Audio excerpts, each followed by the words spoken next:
অধিকাংশ মানুষই মূর্খ। অধিকাংশ মানুষই কি মূর্খ, এরা ধর্ম জানে না। সাধারণ মানুষ তো বহু দূরের কথা, বাংলাদেশের 1999 জন হুজুরি ধর্ম বুঝে না। আজকে হুজুরদেরকে রাজনীতি শিখায় ছাড়বো ইনশাল্লাহ। বাংলাদেশে রাজনীতিবিদ আছে না, এদেরকে রাজনীতি শিখাবো। আপনি চুপ করে বসে থাকবেন। রাজনীতি হতে হবে রাসূলের রাজনীতি, প্রচলিত পচা রাজনীতি নয়। রাজনীতি কিসের রাজনীতি হতে হবে? কার? মুহাম্মদ সাল্লাল্লাহু আলাইহি ওয়াসাল্লামের রাজনীতি হতে হবে। রাজনীতি করা ফরজ। রাজনীতি করা কি ফরজ? তবে অবশ্যই সেটা মুহাম্মদ সাল্লাল্লাহু আলাইহি ওয়াসাল্লামের রাজনীতি। আর বর্তমান বাংলাদেশে যে রাজনীতি আছে এটা টোটালি হারাম রাজনীতি একটা। আগে বুঝেন তারপরে ঠিক। আজকে রাজনীতি বুঝা সারবো। চাঁপাইনবাবগঞ্জের মানুষকে রাজনীতি শিখা আজকে শিখতে হবে ইনশাআল্লাহ, শিখা লাগবে। ফিরকা নাজিয়া মুক্তিপ্রাপ্ত দল, যত আলেম ওলামা আছেন, যত নেতৃবৃন্দ আছেন, ইনশাল্লাহ আপনার উপকার হবে। আমি কাউকে কটাক্ষ করব না, কিন্তু সঠিকটা তো শিখতে হবে না, কি বলছেন? সঠিক যেটা সেটা শিখতে হবে। রাজনীতি করতে নিষেধ নাই। কার রাজনীতি করা লাগবে? মুহাম্মদ সাল্লাল্লাহু আলাইহি ওয়াসাল্লামের রাজনীতি, ইসলামী খেলাফা, ইসলামী শরিয়া, যে দিন আল্লাহ প্রদত্ত, কোন মানুষের বানানো কোন দিন আমরা মানতে রাজি নই। মানুষের দিন আমরা মানব না, মানুষের মতবাদ আমরা মানব না, মানুষের তৈরি করা মতবাদ মানব না। একমাত্র আমার দিন, আমার জীবন ব্যবস্থার নাম ইসলাম, যেটা কার পক্ষ থেকে এসেছে? আল্লাহ। ফিরকা নাজিয়া মুক্তিপ্রাপ্ত দল, মুক্তিপ্রাপ্ত দল। আমাদের দিন হচ্ছে ইসলাম। কি ইসলাম? কিন্তু ইসলামের ভিতরে অনেক দল ফিরকা ঢুকেছে, তাই না? আল্লাহ সুবহানাহু ওয়া তাআলা বলছেন সূরা আনাম 159 নম্বর আয়াত, ইন্নাল্লাযীনা ফাররাকু দীনাহুম ওয়া কানু শিয়া লাস্তা মিনহুম ফি শাই। নিশ্চয়ই যারা নিজ দিনকে টুকরো টুকরো করে। হ্যাঁ নেন, টাকা নেন, মাদ্রাসার জন্য দিয়েছে। আচ্ছা, আর কোনো কথা হবে না এখন। কোনো টাকা না, টাকা আপনারাও দান করবেন, আমিও টাকার ব্যাপারে বলবো ইনশাল্লাহ শেষে সব। আমি যতক্ষণ কথা বলবো একটা, আমি মাসির ভবা শুনতে এখন আমি রাজি নয়। কথা কি বুঝতে পেরেছেন?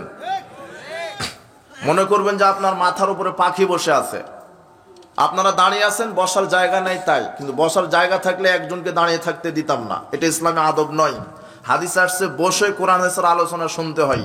যেহেতু জায়গা নাই সেহেতু দাঁড়িয়ে আছেন, কিন্তু রাস্তায় হাঁটা চলাচল বন্ধ করবেন আর কথা বন্ধ করবেন। আমি যতক্ষণ কথা বলছি কোনো কাজ চলবে না। আল্লাহ তুমি আমাদেরকে পূর্ণভাবে কবুল করো। আচ্ছা, আল্লাহ সুবহানাহু ওয়া তাআলা বলছেন, ইন্নাল্লাযীনা ফাররাকু দীনাহুম ওয়া কানু শিয়া লাস্তা মিনহুম ফিশ শাই। নিশ্চয়ই যারা নিজ দিনকে টুকরো টুকরো করে দিয়েছে, তাদের ব্যাপারে আপনার কোনো এখতিয়ার নাই। ওই বিষয়টা আমি আল্লাহ দেখব। অত্র আয়াত প্রমাণ করে যে দিনকে শয়তান খণ্ড বিখণ্ড করবে, বিভিন্ন ফেরকায় বিভক্ত করে দিবে, টুকরো টুকরো করে দিবে। তার প্রমাণ আজকে ইসলাম নামক এই দিনটা কত দল উপদলে বিভক্ত। দেখবেন, এক হচ্ছে খারেজি, এক হচ্ছে শিয়া, মুরজিয়া, মুতাজিলা, জাহমিয়া, জাবরিয়া, মুআত্তিলা, ইসমাইলা, মাতরুদিয়া, আশারিয়া। এগুলি এক একটা ইসলামের নামে ফেরকা। তরিকাতন্ত্রের নামে ব্রেলভি, দেওবন্দি, আটরশি, চরমনায়, সরসিনা, দেওয়ানবাগ, কুতুববাগ, রাজারবাগ, চন্দ্রপুরী, ফুলতলি, এক একটা এগুলি হচ্ছে এক একটা ফেরকা, এক একটা উপদল। তরিকার নামে কাদেরিয়া, চিশতিয়া, নকশাবন্দিয়া, মুজাদ্দিদিয়া, এগুলি এক একটা ফেরকা। মাযহাবের নামে আছে 4 মাযহাব, হানাফি, শাফি, মালিকি, হাম্বলি, এগুলি এক একটা ফেরকা। সবার ধর্ম আপনি জিজ্ঞাসা করেন, সবাই বলবে ইসলাম। আর আপনি জাতিতে কি, সবাই বলবে মুসলিম। কিন্তু ইসলাম যত দল উপদলে বিভক্ত হোক, বিচার মাঠে সরাসরি একটি দল নাজাত প্রাপ্ত হবে। সেই দলের পরিচয় আজকে আমাদের এখান থেকে শিক্ষা অর্জন করে উঠতে হবে।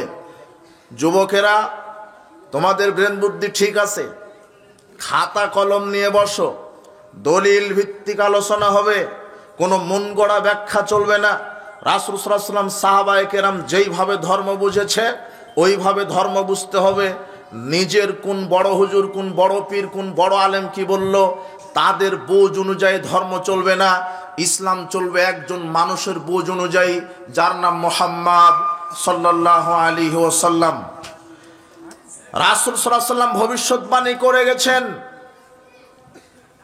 যে ইসলাম বিভিন্ন দল উপদলে বিভক্ত হবে। আল্লাহ সুবহানাহু ওয়া তাআলা বলছেন, আমার সৃষ্টির ভিতরে অনেক ভ্রান্ত দল থাকবে। সূরা আরাফ। আপনি এদিক ওদিক করছেন কেন? কোনো সুযোগই নাই। আমার কথা উল্টা বুঝতে পারবেন না। কথা এখানে আমি কোনো দলের ক্যানভাস করতে আসিনি, কোনো দলের সামসাগিরি করতে আসিনি, কাউকে আমি জীবন্ত অলি বলার সার্টিফিকেট এখানে আমি দিতে আসিনি। এখানে কথা বুঝে আসছে? বিজাতি মতবাদের গোলামি করে জিন্দা অলি সাজা যায় না, শয়তানের অলি সাজা যায়। বিজাতি নেতার গোলামি করবেন কেন? বিজাতি মতবাদকে মানবেন কেন? মাথা খোলা রেখে বক্তব্য শোনেন। আমি অধিকাংশ যুবককে দেখতে পাচ্ছি, আর বাংলাদেশে গণবিপ্লব এই যুবকেরাই তৈরি করেছে, তাই না? এই যুবকদেরকে আগে বোঝা লাগবে। আজকে যুবকেরা হক বুঝেছে, কিছু বুঝেছে, রক্ত দিতে শিখেছে, ভালো কথা। ন্যায্য অধিকার আদায় করতে শিখেছে, এটাও ভালো কথা। এরা অন্যায়ের প্রতিবাদ করতে শিখেছে, এটাও ভালো কথা। কিন্তু এদেশের অধিকাংশ যুবক আর ছাত্র সমাজ সঠিক ইসলামটা এখনো বুঝতে পারেনি। যদি এদেশের যুব সমাজ সঠিক ইসলাম বুঝতে পারত, তাহলে 15 আগস্টে শুধু নেতার মূর্তি ভাঙা হতো না, বাংলাদেশ থেকে কবর, মাজার, পীরদেরকেও কবর দেওয়া হতো। এই আসল ইসলাম বুঝতে হবে। মনে রাখো, শুধু তোমার ওই নেতার মূর্তি, আরো কত নেতার মূর্তি আছে, ওদেরকে ভাঙো। শুধু ওই নেতার মূর্তি ভাঙলা কেন? আরো কত নেতার মূর্তি আছে, আরো কত মহিলা নেতার মূর্তি আছে, বেগম রোকেয়ার মূর্তি আছে, অমুক মূর্তি আছে। শুধু ওই নেতার মূর্তি কেন? ইসলামী বিপ্লব হচ্ছে যেখানেই মূর্তি থাকবে, উঁচু কবর, মাজার, সবগুলিকে বাড়িয়ে চুরমার করে দিতে হবে। এটাই হলো তাওহীদের গণবিপ্লব। শুধু দুনিয়াবি বিপ্লব। তাড়াতাড়ি যাও, তাড়াতাড়ি যাও। এই আপনারা নাই তো,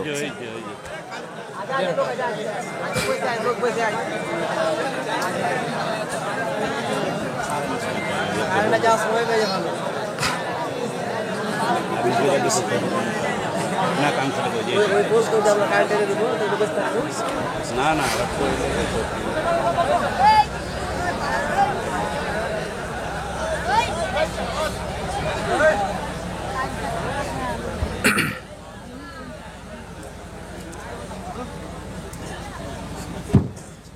আলহামদুলিল্লাহ।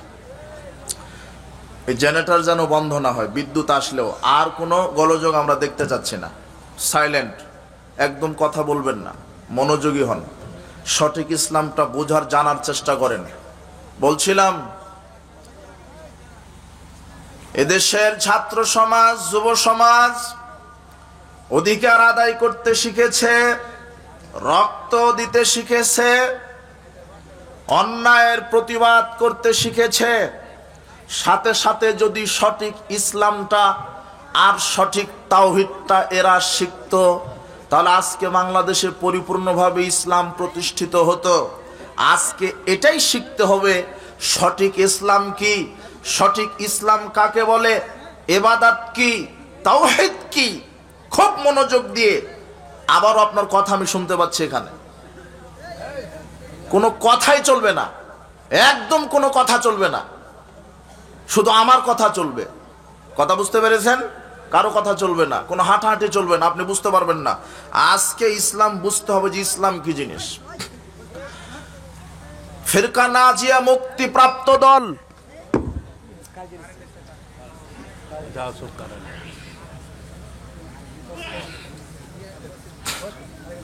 মুক্তিপ্রাপ্ত দল কোনটা? আল্লাহ সুবহানাহু ওয়া তাআলা বলছেন, ওয়া মিম্মান খালাকনা উম্মাতুন ইয়াহদুনা বিল হক ওয়া বিহি ইয়াদিলুন। সূরা আরাফ 7 নম্বর সূরা 181 নম্বর আয়াত।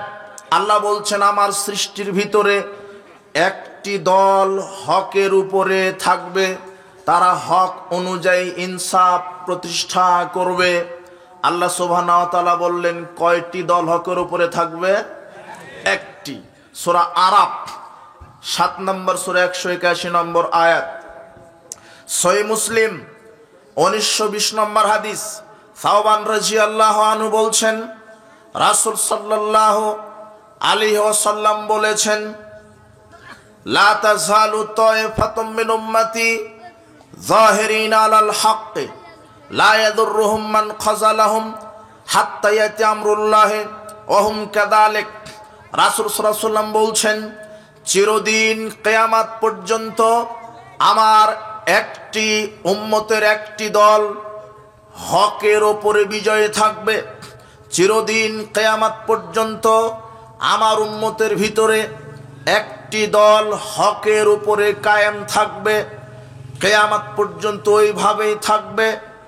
তাদের পরিত্যাগকারীরা কোনো ক্ষতি করতে পারবে না, তাদের বিরুদ্ধাচারণকারীরা কোনো ক্ষতি করতে পারবে না।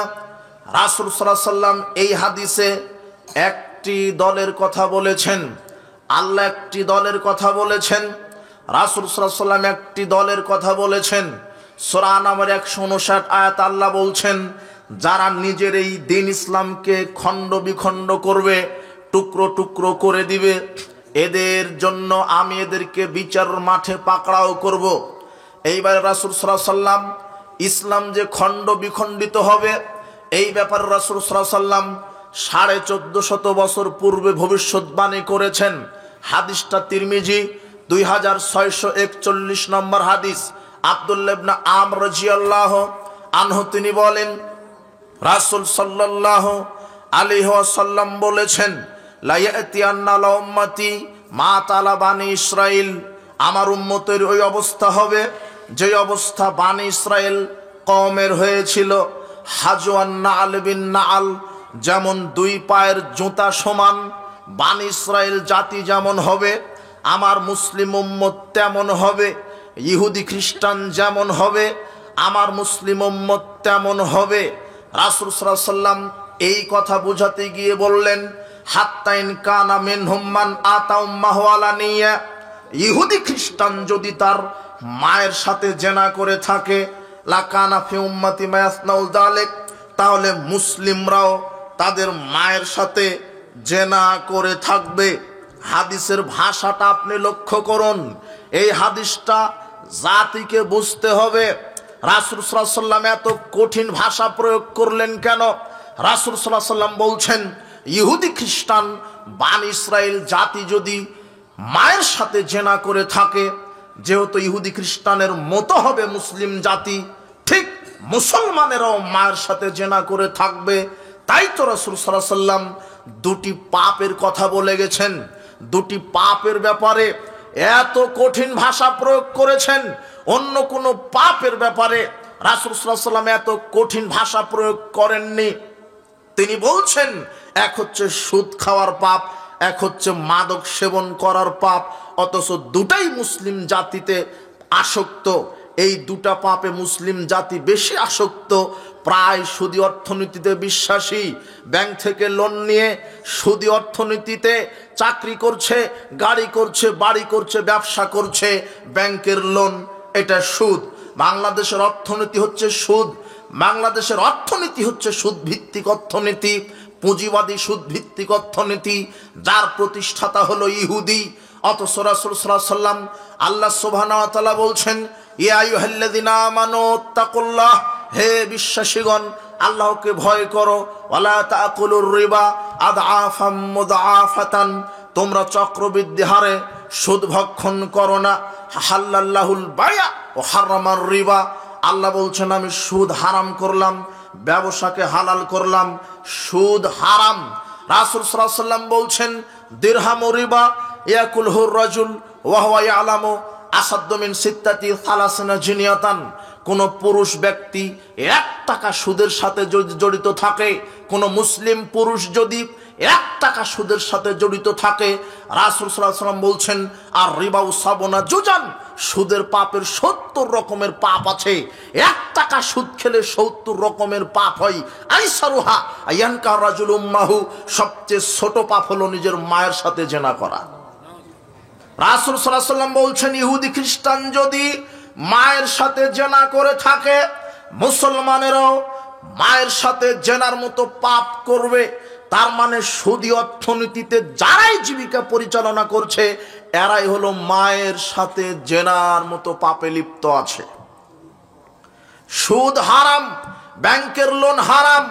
বাংলাদেশে যত ব্যাংক ব্যবস্থা আছে প্রায় বলতে কি সবই সুদী অর্থনীতি। সুদী এই লোন, যেটা ব্যাংকের সুদ, এটা ব্যাংক, এটা লোন। এই সুদী অর্থনীতিতে যারা বিশ্বাসী, যারা নিজের জীবন পরিচালনা করছেন, এই সুদ হারাম। সুদ খেলে সবচেয়ে ছোট যেটা পাপ হয়, 36 বার জেনা করলে যেই পাপ হয় তার চাইতে বেশি পাপ হয় সুদের সাথে জড়িত থাকলে 1 টাকা সুদ। আব্দুল্লাহ ইবনে আব্বাস রাদিয়াল্লাহু আনহু বলছেন রাসূল সাল্লাল্লাহু আলাইহি ওয়াসাল্লাম বলেছেন আল খামরু উম্মুল ফাওয়াহিশ, মাদক সেবন করা অশ্লীল কাজের মূল। ওয়াকবারুল কাবাইর, সবচেয়ে বড় পাপের মধ্যে এক একটা কাবিরা গুনার মধ্যে এক একটা কাবিরা গুনাহ। যত কাবিরা গুনাহ আছে তার মধ্যে একটা বড় পাপ হচ্ছে মাদক সেবন করা। মাদক সেবন করা, মাদক কি? যেটা খেলে মানুষ মাতাল হয়ে যায়। তারই গাঁজা, ইয়াবা, বিড়ি, সিগারেট, জর্দা, গুল, প্যাথিডিন, বেয়ার, হুইস্কি যা আছে, আপনার জর্দা, বিড়ি, সিগারেট এর ভিতরে মাদক আছে। এগুলি বেশি পরিমাণ খেলে আপনার মাথা ঠিক থাকবে না। জর্দার ভিতরে মাদক আছে, বিড়ি সিগারেটের ভিতরে মাদক আছে, ইয়াবা, বেয়ার, হুইস্কি এগুলি তো মাদক। আপনার জর্দার ভিতরেও মাদক। রাসূল সাল্লাল্লাহু আলাইহি ওয়াসাল্লাম বলছেন মাসকারা কাসিরুহু ফাকালিলুহু হারাম, যেটা বেশি পরিমাণ খেলে মানুষ মাতলামি করে তার একটা দানা খাওয়াটাও হারাম। আপনি জর্দা খান, বিড়ি খান, সিগারেট খান, আপনি জর্দা খান, পানের সাথে খান, 2 গ্রাম 1 গ্রাম খান, তাই আপনার মাথা পাগলামি করে না। কিন্তু ওই জর্দাটা যদি আপনি একবারে 150-200 গ্রাম খান তাহলে আপনার মাথা ঠিক থাকবে না, আপনিও পাগলামি করবেন। তার মানে যেটা বেশি পরিমাণ খেলে মানুষ মাতাল হয়ে যায় তার অল্পটাও রাসূল সাল্লাল্লাহু আলাইহি ওয়াসাল্লাম হারাম করলেন। কুল্লু মুস্কিরিন খামরিন, কুল্লু খামরিন হারাম। প্রত্যেক নেশাদার দ্রব্য, কুল্লু মুস্কিরিন খামরুন, প্রত্যেক নেশাদার দ্রব্য হচ্ছে মদ, কুল্লু খামরিন হারাম। আর প্রত্যেক মদ হচ্ছে হারাম। যার ভিতরে নেশা আছে সেটাই মদ। তার মানে সিগারেটের ভিতরে নেশা আছে, বিড়ির মধ্যে নেশা আছে, আপনার জর্দা, গুল, আলাপাতা এর মধ্যে নেশা আছে, এগুলি হারাম। ইয়াবা, বেয়ার, প্যাথিডিন, আপনার হিরোইন যা আছে, গাঁজা, তারি এগুলির মধ্যে নেশা আছে, মাদক আছে, এগুলি হারাম। রাসূল সাল্লাল্লাহু আলাইহি ওয়াসাল্লাম বলছেন ফামাং শারবাহা, যে ব্যক্তি মাদক মুখে দিল, যে ব্যক্তি মদ পান করলো, রাসূল সাল্লাল্লাহু আলাইহি ওয়াসাল্লাম বলছেন ফামাং শারবাহা, যে ব্যক্তি মাদক মুখে দিল, ওয়াকালা উম্মিহি ওয়া খালাতিহি ওয়া আম্মাতিহি, সে তার মা, খালা, ফুপুর সাথে জিনা করলো। এই যুবকেরা আজকে তওবা করো, আর মরা পর্যন্ত বিড়ি, সিগারেট, গুল, জর্দা মুখে দিবে না। তোমার যদি ঈমানের দাবি থাকে, মায়ের সাথে জেনা করার মতো পাপ করছে, 2টি পাপে, এক হলো সুদখোর, এক হলো মদখোর। এই কথা মুহাম্মদ সাল্লাল্লাহু আলাইহি ওয়াসাল্লাম বলে গেছেন। আমি এই কথাটা বোঝাতে এখানে বলিনি, হাদিসের ইবারত চলে আসলো তাই। এরপরে রাসূল সাল্লাল্লাহু আলাইহি ওয়াসাল্লাম বলছেন হাদিসের শেষের ইবারত, ইন্না বানি ইসরাঈলা তাফাররাকাত আলা সিনতাইন ওয়া সাবিনা মিল্লাতান। রাসূল সাল্লাল্লাহু আলাইহি ওয়াসাল্লাম বলছেন আমার বানি ইসরাঈলেরা 72 ফেরকায় বিভক্ত হয়েছে। ওয়াতাফতারিকু উম্মতি আলা 73 মিল্লাতান, আর মুসলিম উম্মতেরা বিভক্ত হবে 73 ফেরকায়। কত ফেরকায়? 73 ফেরকায়। আল্লাহ বলছেন কোরআন মাজিদে, যারা দিন ইসলামকে টুকরো টুকরো করে, বর্তমান পৃথিবীতে ইসলামকে টুকরো টুকরো করে অনেক দল উপদল হয়েছে, মৌলিক 73টা ফেরকায় বিভক্ত হবে মুসলমানেরা। কুল্লুহুম ফিন্নার, রাসূল সাল্লাল্লাহু আলাইহি ওয়াসাল্লাম বলছেন ৭২ দল মুসলিম জাহান্নামে যাবে, ইল্লা মিল্লাতান ওয়াহিদাতান, এক দল মুসলিম, এক ফেরকার মুসলিম তারা জান্নাতে যাবে। সাহাবীগণ জিজ্ঞাসা করলেন, মান হে রাসূলুল্লাহ, হে আল্লাহর রাসূল, সেই ফেরকা সেই দল কারা? রাসূল সাল্লাল্লাহু আলাইহি ওয়াসাল্লাম তখন বললেন, মা আনা আলাইহি ওয়া সাহাবী, আমি এবং আমার সাহাবী যার উপরে আছি তার উপরে যারা জীবন যাপন করবে তারা বিচারের মাঠে সরাসরি জান্নাতে চলে যাবে। রাসূল সাল্লাল্লাহু আলাইহি ওয়াসাল্লাম সাহাবায়ে কেরাম কার উপরে ছিলেন? কোরআন এবং হাদিসের উপরে। বলেন তো তারা কার উপরে ছিলেন? কোরআন আর হাদিস। সার্বিক জীবনে আপনাকে কোরআন আর হাদিসের উপরে থাকতে হবে। মুসলিম জাতি বিভিন্ন দল উপদলে বিভক্ত হয়ে যাবে, এর মধ্যে একটি দল হকের উপরে থাকবে, একটি দল নাজাত পাবে বিচার মাঠে সরাসরি। তারা ওরাই যারা সার্বিক জীবনে কোরআন এবং সহিহ হাদিস মেনে চলবে। আপনার এদেশের অধিকাংশ মানুষ ধর্ম আর বৈষয়িক জীবনকে আলাদা করে দেখছে, আলাদা মনে করছে। ইসলাম এক জিনিস, বৈষয়িক আর এক জিনিস, এটা মনে করছে। আপনি খুব ভালোভাবে বক্তব্যটা বোঝার চেষ্টা করেন। কি এদেশের অধিকাংশ মানুষ ইসলাম ইবাদত, ঈমান বলতে, ইবাদত বলতে, ইসলাম বলতে শুধু মনে করে রমাদানে সিয়াম পালন করা এটা হলো ইবাদত, ৫ ওয়াক্ত সালাত মসজিদে গিয়ে আদায় করা ইবাদত, টাকা আছে হজ করা, হজ মৌসুমে ইবাদত, আপনার উমরা করা ইবাদত, তাসবিহ তাহলিল করা ইবাদত, কোরআন তেলাওয়াত করা ইবাদত। জি না, শুধু এগুলির নাম ইবাদত নয়, শুধু সালাতের নাম ইবাদত নয়, শুধু সিয়ামের নাম ইবাদত নয়, শুধু হজ করার নাম ইবাদত নয়, শুধু তাসবিহ পাঠ করার নাম ইবাদত নয়, শুধু কোরআন খতমের নাম ইবাদত নয়। ইবাদত কাকে বলে? ইবাদত কাকে বলে? ইবাদতের সংজ্ঞা কি? এক বাক্যে সংজ্ঞা আপনাকে মুখস্থ করে উঠতে হবে এখান থেকে। ইবাদত কাকে বলে? ইসলাম কাকে বলে?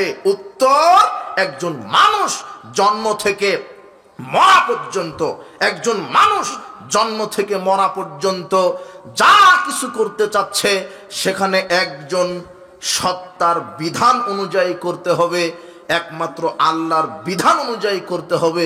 এর নাম হলো ইবাদত। ইবাদত কাকে বলে?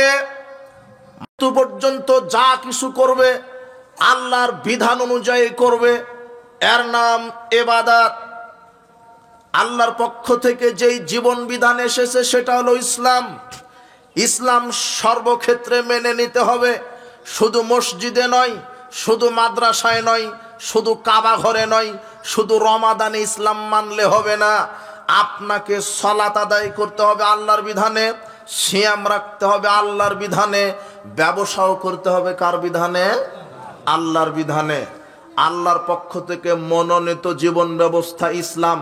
দেখেন আল্লাহ বলছেন সূরা ইমরান ১৯ নম্বর আয়াত, ইন্নাদ-দীনা ইনদাল্লাহিল ইসলাম, আল্লাহর পক্ষ থেকে মনোনীত জীবন ব্যবস্থা হলো ইসলাম। সূরা ইমরানের ৮৫ আয়াতে বলছেন, ওয়ামা ইয়াবতাগি গায়রাল ইসলামি দীনান ফালা ইউকবালা মিনহু ওয়া হুয়া ফিল আখিরাতি মিনাল খাসিরিন। যারা ইসলাম ব্যতীত অন্য কোনো মতবাদের পূজা করবে, অন্য কোনো মতবাদকে মেনে নিবে, যারা ইসলামকে বাদ দিয়ে অন্য কোনো মতবাদের উপরে নিজের জীবিকা নির্বাহ করবে, তার নিকট থেকে কোনো আমল আমি কবুল করব না, সে বিচার মাঠে ক্ষতিগ্রস্তদের অন্তর্ভুক্ত হবে। এই কথা আল্লাহ বলছেন। সার্বিক জীবন আমাকে কি মেনে নিতে হবে? ইসলাম। শিখেন, আমাকে সার্বিক জীবন ইসলাম মেনে নিতে হবে। আপনি এখনো কিছু বুঝতে পারেননি, এদিক ওদিক তাকানো বন্ধ করেন, কথা বলা বন্ধ করেন। আজকে ইসলামটা কি, ইবাদতটা কি, এটা শিখে এখান থেকে উঠতে হবে। আপনার ধৈর্য কামনা করছি, বিশৃঙ্খলা আপনি পরিহার করেন। আল্লাহ বলছেন, আফাতুমিনুনা বিবাদিল কিতাব ওয়া তাকফুরুনা বিবাদ, তোমরা কি কোরআনের এই ইসলামের কিছু মানবে আর কিছুকে প্রত্যাখ্যান করবে?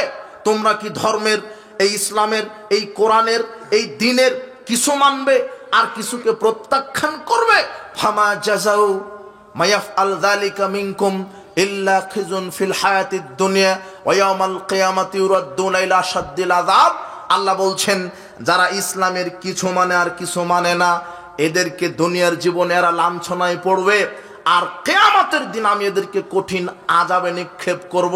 তার মানে ইসলাম মানতে হলে সার্বিক জীবন ইসলাম মানতে হবে। আপনি এখনো বুঝেননি, আপনি যা কিছু করবেন সেখানে ইসলাম মানতে হবে, সেখানে ইসলামের বিধান আছে। আপনি কি করতে চাচ্ছেন? আপনি ঘুমাতে যাবেন, সেখানে আল্লাহর বিধান আছে। আল্লাহুম্মা বিসমিকা আমুতু ওয়া আহইয়া, এটা আল্লাহর বিধান। ডান কাতে ঘুমাতে হবে, এটা আল্লাহর বিধান। ঘুম থেকে ওঠার পরে বলতে হবে আলহামদুলিল্লাহিল্লাযী আহইয়ানা বাদা মা আমাতানা ওয়া ইলাইহিন নুশুর, এটা আল্লাহর বিধান। আমি বুঝাতে চাচ্ছি, আপনি মানুষ হিসেবে যা কিছু করবেন সেখানে আল্লাহর বিধান আছে। ঘুমাতে যাবেন কিভাবে, ঘুম থেকে উঠবেন কিভাবে, খাওয়ার শুরুতে কি বলবেন, আল্লাহর বিধান আছে। খাওয়া শেষ করবেন কিভাবে, আল্লাহর বিধান আছে। পোশাক গায়ে দিবেন কিভাবে, ওখানে আল্লাহর বিধান আছে। আপনি জুতা পায়ে দিবেন কিভাবে, ওখানে আল্লাহর বিধান আছে। জুতা পায়ে দেওয়ার সময়তে ডান পা আগে ঢুকাতে হবে বিসমিল্লাহ বলে, আল খোলার সময়তে বাম পা আগে খুলতে হবে, পরে ডান পা খুলতে হবে। এটাও রাসূল সাল্লাল্লাহু আলাইহি ওয়াসাল্লাম বলে দিলেন। রাসূল সাল্লাল্লাহু আলাইহি ওয়াসাল্লাম পোশাক গায়ে দেওয়ার বিধানও বলে দিলেন। ডান হাতলটা আগে ঢুকিয়ে পোশাক গায়ে দিতে হবে। আলহামদুলিল্লাহিল্লাযী কাসানি হাযা ওয়া রাযাকানিহি মিন গায়রি হাওলিন মিন্নি ওয়ালা কুওয়া, এটা হলো দোয়া পোশাক গায়ে দেওয়ার। আপনি জানেন না, ওটা আপনার ব্যর্থতা, কিন্তু আপনি যা কিছু করছেন সেখানে কার পক্ষ থেকে বিধান দেওয়া আছে? আল্লাহর পক্ষ থেকে।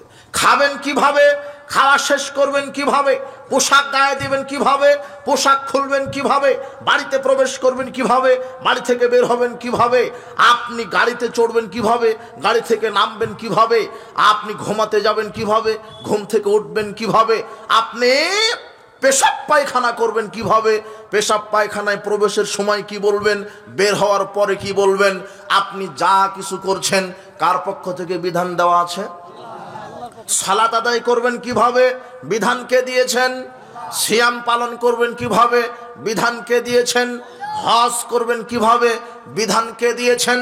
যাকাত দিবেন কিভাবে, উমরা করবেন কিভাবে, কোরআন তেলাওয়াত করবেন কিভাবে, প্রতিবেশীর হক আদায় করবেন কিভাবে, পিতামাতার খেদমত করবেন কিভাবে, দেশ এবং জাতির খেদমত করবেন কিভাবে, সব বিধান কে বলে দিয়েছেন? আল্লাহ। কিন্তু আপনি শুধু আল্লাহকে মানেন, মসজিদ মাদ্রাসায় একটু সালাত আদায় করেন কার বিধানে? আল্লাহর। সিয়াম পালন করেন কার বিধানে? আল্লাহর। হজ করেন কার বিধানে? উমরা করেন কার বিধানে? আপনি কোরআন তেলাওয়াত করেন কার বিধানে? তাসবিহ পড়েন কার বিধানে? পিতামাতার খেদমত করেন কার বিধানে? প্রতিবেশীর সাথে ভালো আচরণ করেন কার বিধানে? আপনি খান পান করেন কার বিধানে? আপনি পেশাব পায়খানা করেন কার বিধানে? পেশাব পায়খানা থেকে বের হন কার বিধানে? আপনি পোশাক গায়ে দেন আপনি কার বিধানে? আপনি ঘুমাতে যান কার বিধানে? আপনি ঘুম থেকে উঠেন কার বিধানে? আপনি রাজনীতি করছেন কার বিধানে? কার বিধানে? এই যুবকরা বলো, তোমার নেতা রাজনীতি করে কার বিধানে? তোমার দাড়িওয়ালা নেতাকে নিয়ে আসো, টুপিওয়ালা নেতাকে নিয়ে আসো, তোমার নেতা রাজনীতি করতেই শিখেনি। তোমার নেতা যে রাজনীতি করছে ওটা কুফরি রাজনীতি। তোমার নেতা শুধু মনে করেছে ইসলাম মানে শুধু মসজিদে নম নম করার নাম। তোমার নেতা শুধু মনে করেছে ইসলাম মানে হজ মৌসুমে হজ করার নাম। তোমার নেতা মনে করেছে ইসলাম মানে রমাদানে সিয়াম পালন করার নাম। তোমার নেতা মনে করেছে ইসলাম মানে মসজিদে গিয়ে 5 ওয়াক্ত সালাত আদায় করার নাম। ইসলাম মানে শুধু এগুলির নাম নয়। ইসলাম মানে আমি সালাত আদায় করব যার বিধানে, আমাকে রাজনীতিও করতে হবে তার বিধানে। ইসলাম কমপ্লিট কোড অফ লাইফ। ইসলাম পরিপূর্ণ জীবন বিধান, সার্বজনীন জীবন বিধান। ইসলাম সার্বজনীন জীবন বিধান। ইসলাম মানুষের কোনো মতবাদের মোকাপেক্ষী নয়। ইসলাম মানুষের কোনো মতবাদের মোকাপেক্ষী নয়। ইসলাম মানুষের কোনো মতবাদের মোকাপেক্ষী নয়। আমি বলছি, আমি সালাত আদায় করব যার বিধানে, আমাকে শিক্ষানীতি প্রণয়ন করতে হবে তার বিধানে। আমি হজ করব যার বিধানে, আমাকে সমাজ চালাতে হবে তার বিধানে। আমি কোরআন তেলাওয়াত করব যার বিধানে, আমাকে অর্থনীতি প্রণয়ন করতে হবে তার বিধানে, আমি ওমরা করব যার বিধানে, আমাকে রাজনীতিও করতে হবে তার বিধানে। কিন্তু এদেশের অধিকাংশ নেতা 1971 সালে বাংলাদেশ স্বাধীন হয়েছে, 1971 সাল থেকে 2024 সাল পর্যন্ত বাংলাদেশের যত নেতা নেত্রী ছিল প্রায় এরা সেকুলার রাজনীতিতে বিশ্বাসী ছিল। সেকুলারিজম এই তন্ত্রমন্ত্র তারা পূজা করে রাজনীতি করেছে, যার কারণে বাংলাদেশের মানুষ বিগত 50 বছর ধরে নির্যাতিত হচ্ছিল। এদেশের অধিকাংশ নেতা নেত্রী সেকুলার আর গণতান্ত্রিক আকীদায় বিশ্বাসী, যার দুটারই জন্মদাতা ইহুদি খ্রিস্টান। আমি মুসলিম, আমি রাজনীতি করব আমার একমাত্র নেতা মুহাম্মদ সাল্লাল্লাহু আলাইহি ওয়াসাল্লাম, তার নীতিতে রাজনীতি করতে হবে। আমি ইহুদি খ্রিস্টানের নীতিতে রাজনীতি করব কেন? আশ্চর্য কথা, সেকুলারিজম 1832 সালে একে জন্ম দিয়েছেন ব্রিটেনের জর্জ জেকব হলিওক। ইনি সেকুলারিজম একটা মতবাদ। সেকুলারিজম কাকে বলে? এই শিক্ষিত যুব সমাজ, আজকে তুমি শিখো। তোমার জাতি, তোমার নেতা এক একটা এই দেশের ছাত্র সমাজকে এতদিন এক একটা বলদ বানিয়ে রেখেছিল। এদেরকে রাজনীতি শেখাতে দেয়নি। রাজনীতি করতে হবে মুহাম্মদ সাল্লাল্লাহু আলাইহি ওয়াসাল্লামের রাজনীতি, রাজনীতি করতে হবে ইসলামিক খেলাফতের রাজনীতি, রাজনীতি করতে হবে আল্লাহর দ্বীনের রাজনীতি। মানুষের মতবাদ এই পচা রাজনীতি করা হারাম। এতদিন এই মানুষের মতবাদের রাজনীতি তোমার নেতা করেছে, তোমার হাতে লাঠি উঠায় দিয়েছে, সুন্দরী নারী উঠায় দিয়েছে, তোমার দুনিয়া ধ্বংস করেছে নেতারা, পরকালকেও ধ্বংস করেছে। আজকে অধিকাংশ দেশের নেতা নেত্রী সেকুলার এবং গণতান্ত্রিক এই ডেমোক্রেসি আকীদায় রাজনীতি করছে, যার দুটারই প্রবক্তা জন্মদাতা ইহুদি খ্রিস্টান। রাসূল সাল্লাল্লাহু আলাইহি ওয়াসাল্লাম বলছেন, আমার মুসলিম উম্মতের ওই অবস্থা হবে যে অবস্থা ইহুদি খ্রিস্টানের হয়েছিল।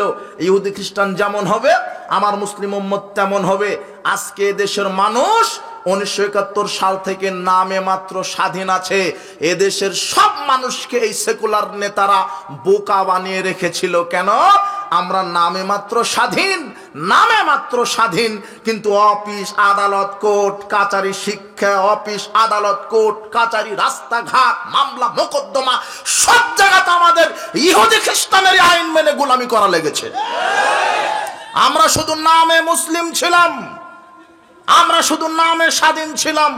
অফিস আদালতে গেলে ইহুদিদেরই আইন, শিক্ষাঙ্গনে গেলে তাদেরই তৈরি করা আইন মেনতে চলে হয়েছে, রাস্তাতে চলতে গেলে তাদেরই আইন মেনে চলা হয়েছে। জিনা, আমি মুসলিম, আমার দেশের নেতা মুসলিম, আমার একজন নেতার আদর্শ মেনে চলতে হবে, তার নাম মুহাম্মদ সাল্লাল্লাহু আলাইহি ওয়াসাল্লাম। আমি কখনোই মানব রচিত মতবাদের উপর ভিত্তি করে আমি রাজনীতি করতে পারি না।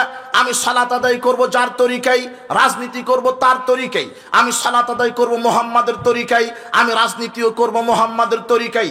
আমি সালাত আদায় করব মুহাম্মদ সাল্লাল্লাহু আলাইহি ওয়াসাল্লামের তরিকায়, আমাকে রাজনীতিও করতে হবে মুহাম্মদ সাল্লাল্লাহু আলাইহি ওয়াসাল্লামের তরিকায়। শুধু মসজিদে আল্লাহকে মানব, রাজনীতিতে যদি আমি ইহুদি খ্রিস্টানকে মেনে চলি, আল্লাহ বলছেন তোমাকে দুনিয়াতে লাঞ্ছনা দিব, পরকালে কঠিন শাস্তিতে নিক্ষেপ করব। এদেশের অধিকাংশ মুসলিম নেতা হোক আর খ্রিস্টান নেতা হোক আর হিন্দু নেতা হোক, সবাই ইহুদি খ্রিস্টানের মতবাদের উপরে বিশ্বাসী হয়ে রাজনীতি করছে। শোনো হে যুব সমাজ, এদেশের নেতাদের আকীদা সেকুলার মন মাইন্ডের, সেকুলারিজম এই মতবাদে এরা রাজনীতি করে। সেকুলারিজম কি? এই যুবকরা শোনো, ব্রেনটাকে ফ্রেশ করো। দেখো সেকুলার নেতাদের আকীদা ছিল এতদিন, এই 52 বছর ধরে এরা এই আকীদাতেই তোমাকে প্রতিপালন করেছে। দেখো সেকুলারিজমের সঙ্গে বলছে, secularism is the belief that religion should not be involved in the organization of society education. এদের আকীদা সেকুলারিজম, ধর্মনিরপেক্ষতাবাদ। এটা এমন একটা বিশ্বাসের নাম যে ইসলামকে আমরা সংগঠনে ঢুকতে দিব না। এদেশের রাজনৈতিক নেতাদের বিশ্বাস ইসলাম ধর্মকে আমরা সংগঠনে ঢুকাতে দিব না, শিক্ষা নীতিতে ঢুকাতে দিব না, সমাজ নীতিতে ঢুকাতে দিব না। এরপরে বলছে সেকুলার নেতারা বলছে religion should not be allowed to come into politics. Jinnah, ধর্মকে রাজনীতিতে ঢোকাতে দেওয়া উচিত নয়, ইসলামকে রাজনীতিতে ঢোকাতে দেওয়া উচিত নয়। রাজনীতি করব আমাদের মতো করে, ইহুদি খ্রিস্টানের মতবাদে আমরা রাজনীতি করব। ইসলাম যদি রাজনীতির ভিতরে ঢুকায় দিই তাহলে তো আমরা বড় বড় বোতল খেতে পারবো না, চুরি দুর্নীতিও করতে পারবো না। এই চুরি করা, দুর্নীতি করা আর বড় বড় বোতল খাওয়ার জন্য এরা ইহুদি খ্রিস্টানের নীতিতে, রাজনীতিতে বিশ্বাসী হয়েছে। তারা বলছে religion should not be allowed to come into politics. না না, রাজনীতিতে ইসলাম ঢোকাতে আমরা দিব না। It is merely a matter between man and God. এটা শুধু মসজিদ মাদ্রাসায় বান্দারা নম নম করবে, এটাই হলো ইসলাম। ইসলাম মানে শুধু মসজিদে সালাত আদায় করার নাম? জি না, ইসলাম মানে শুধু সালাত নয়, ইসলাম মানে সালাত চলবে যার তরিকায়, রাজনীতিও হবে তার তরিকায়। এটা হলো ইসলাম। ইসলাম পরিপূর্ণ জীবন বিধান।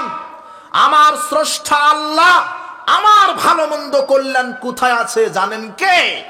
আল্লাহ। মানব রচিত বিধান কোশ্চেন কালো মানুষের কল্যাণ বয়ে আনতে পারে না। মানুষের জ্ঞানে ত্রুটি আছে। কুলিল হাক্কু মির রব্বিকুম, অথচ আল্লাহ বলছেন আল্লাহর পক্ষ থেকে যা আছে সেটা ত্রুটি মুক্ত, সেটা হক, সেটা সত্য। কখনো মানব রচিত বিধান দিয়ে এই দুনিয়াতে ইসলাম, এই দুনিয়াতে শান্তি প্রতিষ্ঠিত হতে পারে না। সেকুলারদের আকীদাই ছিল শিক্ষা ব্যবস্থায় ধর্ম ঢুকাতে দেওয়া যাবে না। তাই তো শিক্ষা সিলেবাসে বানরবাদ আর এই লুচ্চামি আর এই সমকামিতা শেখানোর মাধ্যমে এদেশে বাংলাদেশকে এরা জেনার স্বর্গরাজ্যে পরিণত করতে চেয়েছিল। এরা শিক্ষা জীবনে ধর্ম রাখেনি। 1 থেকে মাস্টার্স বিসিএস ক্যাডার পর্যন্ত এরা ধর্ম রাখেনি। তাই তো একটা বিশেষ ক্যাডার হওয়ার পরও জানাজার দোয়াটা সে শিখতে পারেনি, সূরা ফাতিহা শিখতে পারেনি, আর ওযু করাই শিখেনি। আর তুমি যেই নেতার ক্যানভাস করে বেড়াও, ও ওযু করা জানে না, তোমাকে কি শিখাবে ও? তুমি ওই নেতার পেছনে ছুটো কেন? যেই নেতার মুখে দাড়ি নাই, প্যান্ট টাকনোর নিচে কত নারীর সাথে জেনার সম্পর্ক আছে। যেই নেতা শুধু তোমাকে দুনিয়া পূজারি শিখায়, সালাতের কথা বলে না, সিএমের কথা বলে না, ইসলামের কথা বলে না, এই নেতার পিছনে ছুটো না। তোমার এই দুনিয়া ধ্বংস হবে যুবক, পরকালও ধ্বংস হবে। তোমাকে শিখাই এই সেকুলারদের আকীদাই এরকম, এদেশের নেতাদের আকীদাই এরকম যে আমরা ইসলামকে রাজনীতিতে ঢুকাতে দিব না, শিক্ষা জীবনে ঢুকাতে দিব না। অর্থনীতিতে যদি ঢুকাতে দিই তাহলে সুদ তো হারাম হয়ে যাবে। সামাজিক ব্যবস্থায় যদি ইসলামে ঢুকাতে দিই তাহলে তো আমাদের মেয়ে, এদেশের নারীকে উলঙ্গ করে ঘুরতে দেওয়া যাবে না। উলঙ্গ করে ঘুরাবে।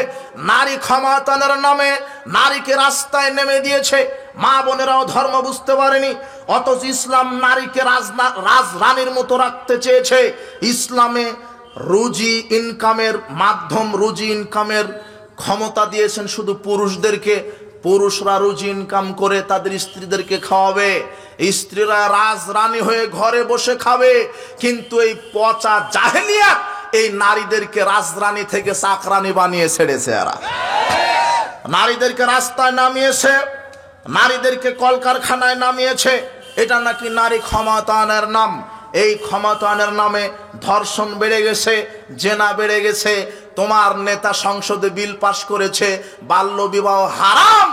18 বছর নারীর বয়স লাগবে, 21 বছর পুরুষের বয়স লাগবে, কিন্তু বাল্য লুচ্চামি ঠিকই জায়েজ আছে বাংলাদেশে। এই 31st নষ্টি দিবস জায়েজ রেখেছে। পয়লা বৈশাখ বিশ্ব ভালোবাসা দিবসের নামে লুচ্চা দিবস কায়েম রেখেছে। বাল্য বিবাহ হারাম, বাল্য প্রেম করা জায়েজ, তাই না? তোমার এই লুচ্চা নেতাদের আকীদাই ছিল বিবাহ করা যাবে না, কিন্তু লুচ্চামি করা যাবে। কথা বুঝেননি? পয়লা বৈশাখের নামে নষ্টামি, 31st নষ্টি দিবসের নামে নষ্টামি পয়লা বৈশাখে। আর বাংলাদেশে তথাকথিত এই সিলেবাস পড়ে যে যত শিক্ষিত সে তত বড় শয়তান, তত বড় বাটপার। বাংলাদেশের এই তথাকথিত দেখবেন পয়লা বৈশাখ পালন করে মুসলমানের সন্তান, মুসলমানের জাত পয়লা বৈশাখ পালন করে। এসো হে বৈশাখ মঙ্গল শোভাযাত্রা, রমনার বটমূলে ইলিশ মাছ পান্তা ভাত নিয়ে বসে। পান্তা ভাত ইলিশ মাছ দিয়ে খাওয়ার পরে দেখেন, আপনি দেখেন কিনা, আমরা তো দেখি, ও মুসলমান ওর চেহারা সুন্দর, আল্লাহ কত সুন্দর ওকে সৃষ্টি করেছে, ও তারপরও মানুষ হিসেবে সন্তুষ্ট না। ও পরে ব্যাঙের মুখোশ, ও পরে সাপের মুখোশ, ও পরে শুয়োরের মুখোশ, ও পরে কুকুরের মুখোশ পরে রাস্তাঘাটে বলে এসে হয়ে বৈশাখ মঙ্গল শোভাযাত্রা। মানে এই শিক্ষিত নামের কুলাঙ্গার জানোয়ার এর আকীদাই আল্লাহকে বলে, আল্লাহ নতুন একটা বছর চলে এসেছে, আমি কুকুরের মুখোশ পড়েছি, আমাকে আগামী নতুন এক বছর কুকুর হিসেবে বাঁচিয়ে রাখো। ও মুসলিমের বাচ্চা, ও কেন কুকুরের মুখোশ পড়ে রাস্তায় নামবে? আপনার মেয়ে কেন লুচ্চামি করবে? বিশ্ব বেহায়া দিবস কেন? মুসলমানের জন্য একটা দিন ভালোবাসা দিবস পালন করার জায়েজ নাই। মুসলমানদের একটা দিন নয়, আল্লাহ মুসলমানদের প্রত্যেকটা দিন ভালোবাসার দিন করে দিয়েছেন। আমি আমার বোনকে ভালোবাসবো, আমি আমার মাকে ভালোবাসবো, আমি আমার স্ত্রীকে ভালোবাসবো, আমি আমার পিতাকে ভালোবাসবো, আমি আমার প্রতিবেশীকে ভালোবাসবো, আমি আমার দেশ এবং কল্যাণের জন্য যারা কাজ করছে তাদেরকে ভালোবাসবো। মুসলমানের প্রত্যেকটা দিন হবে ভালোবাসা। একটা দিন কেন ভালোবাসা উদযাপন করতে হবে? আরে বিশ্ব ভালোবাসা দিবস, বিশ্ব বেহায়া দিবস তো তারা পালন করবে যাদের ওই গাভীটা জানে না তার বাছুর কোন ষাঁড়ের বীজের তৈরি। ওটা আমেরিকা ব্রিটেন পালন করবে যাদের সার্টিফিকেটে বাপের নাম লিখতে পারে না, মায়ের নাম লেখা লাগে। কেন? মায়ের জানা নাই কোন বীজে ওই সন্তান তৈরি। এদের ভালোবাসা দরকার, বেহায়া দিবস দরকার। মুসলমানের বিশ্ব বেহায়া দিবসের সাথে অপরিমাণ সম্পর্ক থাকতে পারে না। বিশ্ব বেহায়া দিবসকে কবর দাও, এই লুচ্চামি দিবসকে কবর দাও। 31st নষ্টি দিবস তারা পালন করবে। আমার প্রত্যেকটা দিন কল্যাণের, আমার প্রত্যেকটা দিন অকল্যাণের, কল্যাণের মালিক কে? আল্লাহ। বলছিলাম এই দেশের অধিকাংশ পলিটিক্স ক্ষেত্রটাই হচ্ছে মানুষকে মুশরিক বানানো, জেনাকার বানানো, জাহেলিয়াত শিক্ষা দেওয়ার রাজনীতি। এই কুফরের রাজনীতিতে বিশ্বাসী করা যাবে না, বিশ্বাসী হওয়া যাবে না। এদেশের অধিকাংশ রাজনীতিবিদ এই আকীদার, এরা শিক্ষা জীবনে রাজনীতি ইসলামকে ঢুকাতে দেয়নি, এরা সমাজ ইসলামকে ঢুকাতে দেয়নি, এরা অর্থনীতিতে ইসলামকে ঢুকাতে দেয়নি। অধিকাংশ মানুষ সেকুলার আর এই ডেমোক্রেসি রাজনীতিতে বিশ্বাসী। ডেমোক্রেসির প্রবক্তা হচ্ছেন আব্রাহাম লিঙ্কন, আর ইসলামী রাজনীতির প্রবক্তা হচ্ছেন মুহাম্মদ সাল্লাল্লাহু আলাইহি সাল্লাম।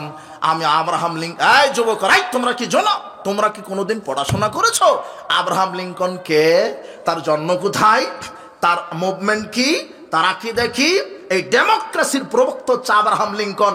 ডেমোক্রেসি, তুমি এই গণতান্ত্রিক রাজনীতির পিছনে তুমি ছোট, নেতাদের পিছনে ছোট। তুমি কবে মুশরিক হয়ে গেছো? তুমি কবে কাফের হয়ে গেছো? তোমাকে ইসলাম কে বুঝাবে? আব্রাহাম লিঙ্কন খ্রিস্টানের মতবাদ আমি মানবো কেন? আমি মুসলিম, আমি মানবো মুহাম্মদ সাল্লাল্লাহু আলাইহি ওয়াসাল্লামের মতবাদ। আমি কার মতবাদ মানে রাজনীতি করব? মুহাম্মদ সাল্লাল্লাহু আলাইহি ওয়াসাল্লামের। সারা দেশবাসী আমার বক্তব্য থাকবে, হে আমার মুসলিম জাতি, আমরা ইহুদি খ্রিস্টানের রাজনীতিতে বিশ্বাসী নই। আমরা রাজনীতি করব মুহাম্মদ সাল্লাল্লাহু আলাইহি ওয়াসাল্লামের ইসলামিক খেলাফা। এই ডেমোক্রেসি গণতান্ত্রিক রাজনীতি আমি কেন মেনে নিলাম? তোমার নেতা কেন মেনে নিল?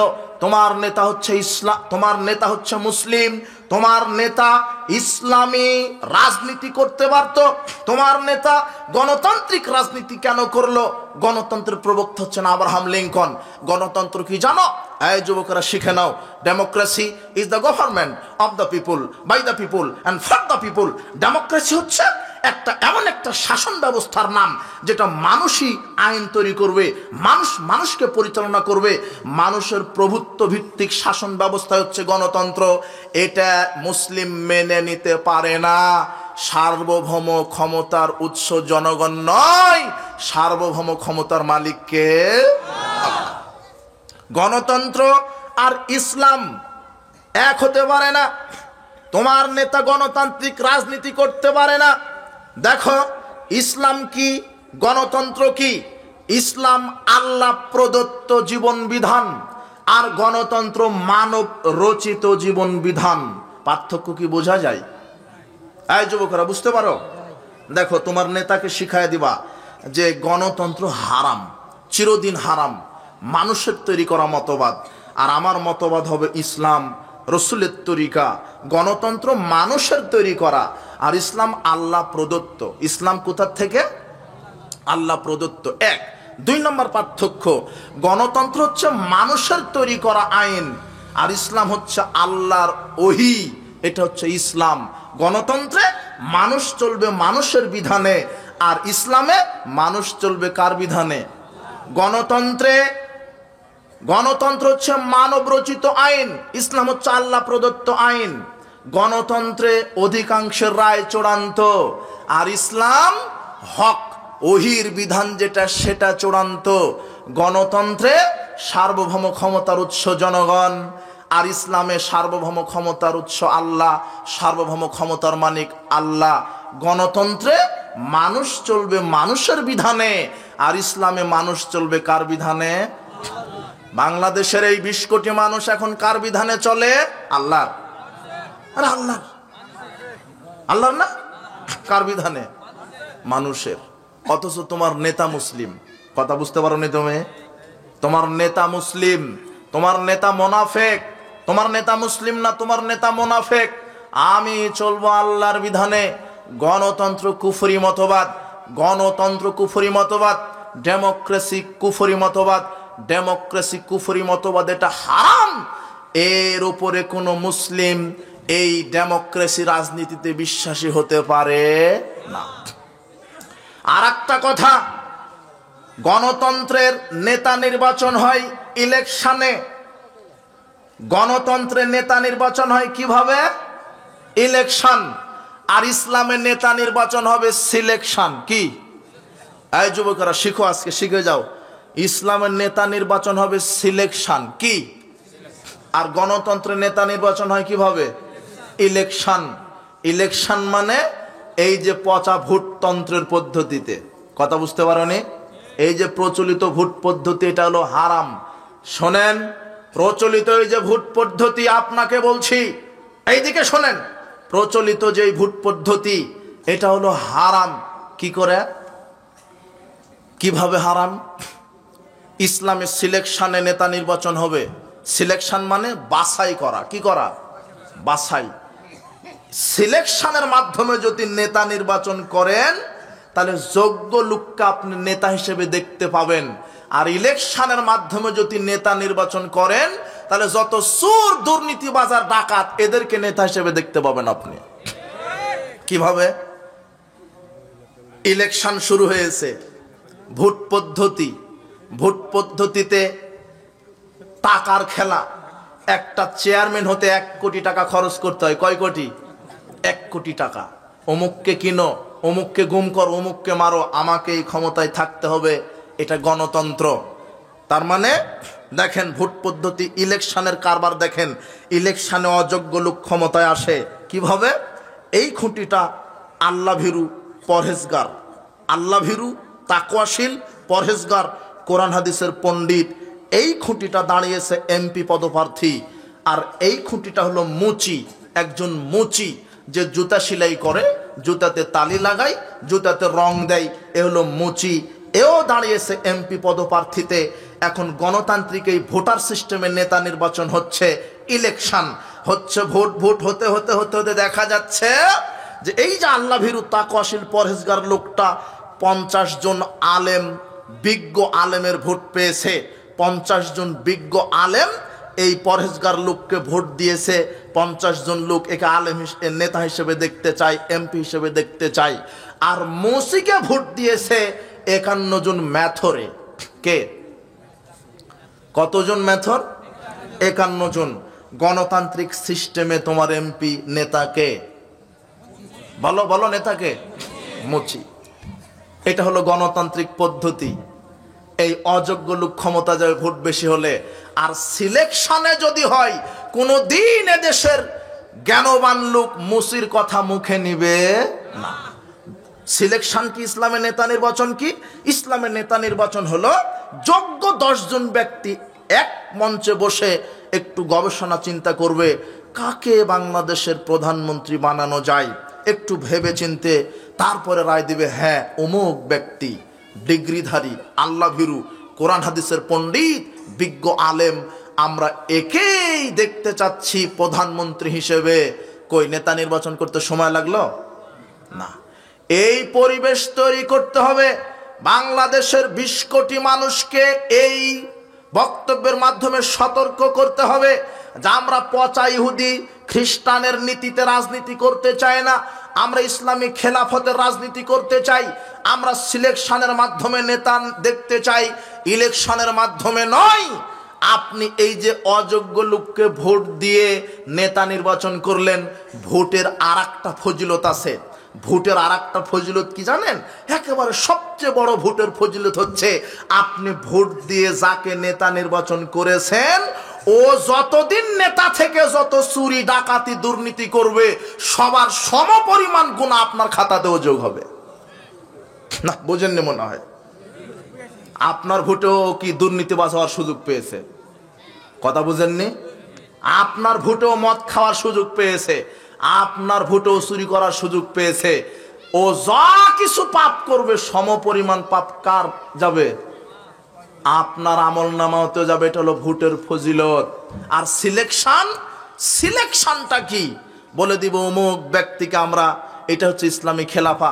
এই পরিবেশ তো আহলে হাদিসদের রাজনীতি এটাই, ইমারত এবং খেলাফত, ইমারত এবং খেলাফত, এটা হচ্ছে আহলে হাদিসদের রাজনীতি।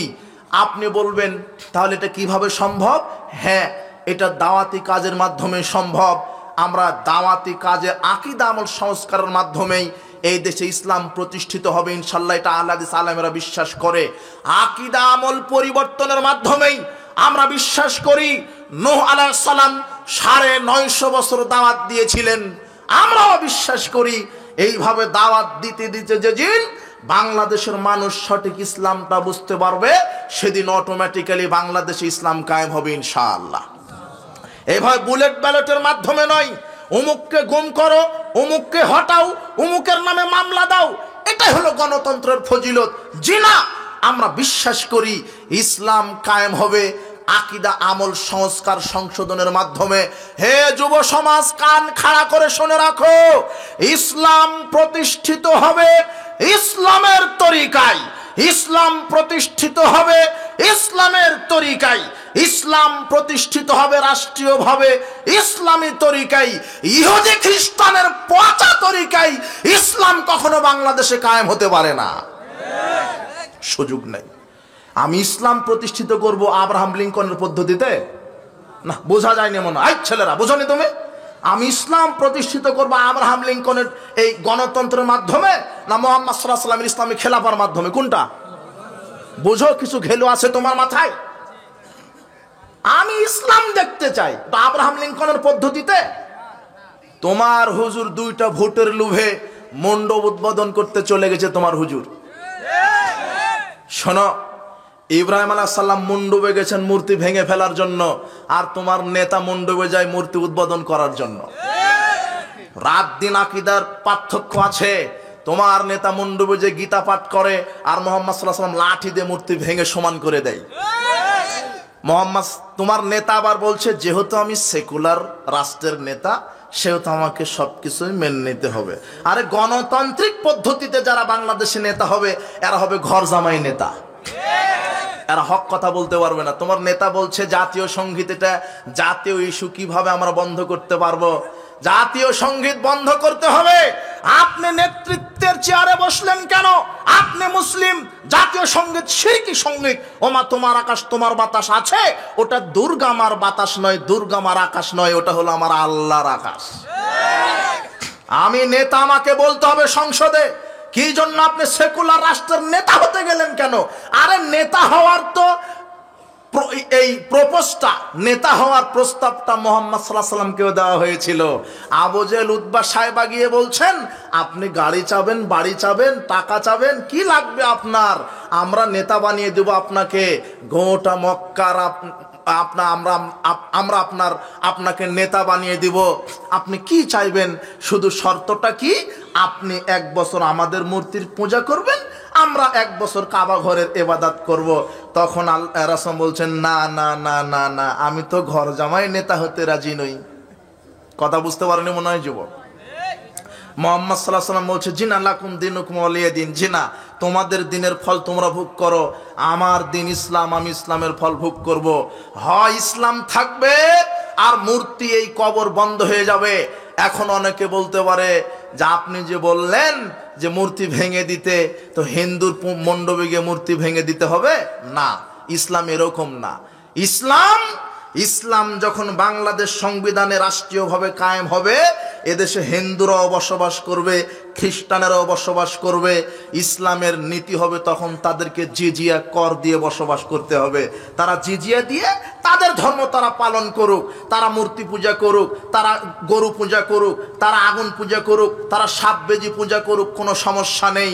তাদের ধর্মে বাধা দেওয়া যাবে না। আর আল্লাহ বলছেন সূরা আনামের 108 আয়াতে, শোনো এই পৃথিবীর মুমিন মুসল্লি, তোমরা ইহুদি, খ্রিস্টান, হিন্দু এদের দেবদেবীকে গালি দিবে না। তোমরা যদি তাদের দেবদেবীকে অজ্ঞতাবশত গালি দাও, তারাও অজ্ঞতাবশত তোমাদের আল্লাহকে গালি দিবে। কাজেই তোমরা তাদেরকে গালি দিও না, সঠিকটা প্রচার করো। তাদের মূর্তি ভাঙো না। যদি তারা ট্যাক্স দেয়, যদি তারা কর দেয়, এটা হলো ইসলাম সাম্য, সম্প্রীতি, সৌহার্দ্যপূর্ণ, শান্তির ধর্ম।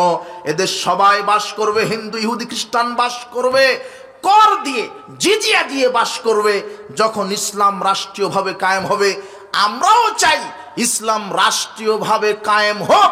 রাজনীতি করা ফরজ, রাষ্ট্রীয়ভাবে ইসলাম কায়েম হোক, এটা আমরা চাই। আমরা সেটা চাই নবীর তরিকায়। কার তরিকায়? নবীর তরিকায়। এদেশে ইহুদি থাকবে, খ্রিস্টান থাকবে, হিন্দু থাকবে, তারা নিজ নিজ ধর্ম পালন করবে। কিন্তু তাই বলে কোন মুসলমান বিজাতিদের ধর্মের জন্য 1 সেকেন্ড সময় ব্যয় করতে পারবে না। তোমার নেতা ধর্ম বুঝেনি, তোমার নেতা বলছে মাদ্রাসার ছাত্র দিয়ে মন্দির পাহারা দিব। জি না, কোন মুসলিম জাতি, কোন মুসলিম ব্যক্তি 1 সেকেন্ডের জন্য বিজাতীয় ধর্মকে সাহায্য করতে পারে না। 1 সেকেন্ডের জন্য মূর্তি পাহারা দিবে মুসলমান, এটা কি ভাবা যায়? তোমার নেতা ধর্মই বুঝেনি, তোমার নেতা ধর্মই বুঝেনি, তোমার নেতা ক্ষমতার লোভে, ভোটের লোভে পাগল হয়ে গেছে। এটাই হলো গণতন্ত্রের ফজিলত। কখনো হিন্দু সাজা লাগবে, কখনো খ্রিস্টান সাজা লাগবে, কখনো বৌদ্ধ সাজা লাগবে, কখনো হিজড়া সাজা লাগবে, কখনো ঘর জামাইয়ের ভূমিকা পালন করা লাগবে। এর নাম গণতন্ত্র, ধোঁকাতন্ত্র, ভণ্ডতন্ত্র একটা। কথা বুঝেছেন?